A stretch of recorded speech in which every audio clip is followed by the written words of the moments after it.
Papa mummy के लिए best gift Saregama कारवां।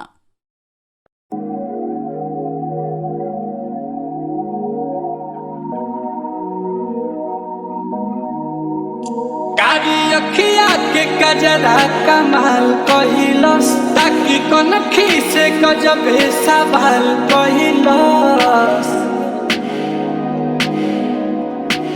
ओ कारी अखिया के गजरा कमाल कहिलस ताकि कनखी से गजबे सवाल कहिलस। सास बन के सीना में चले लागल बिया अरे हमारो से बेसी हो तो पागल बिया। दिल्ली वाली दिल लेके पागल बिया।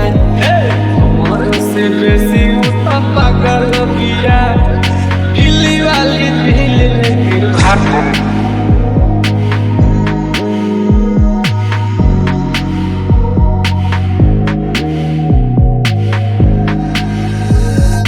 दिलावा के तार तक तार खानी बहादे मन कर चल जाहिया जे।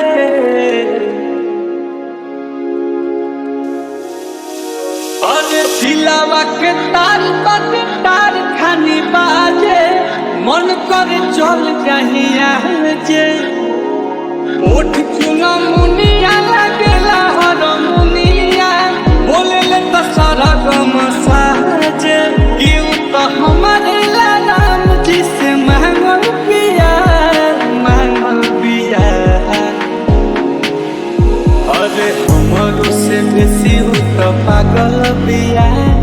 दिल्ली वाली दिल लेके पागल पिया। हमारो से बेसी हो तो पागल पिया।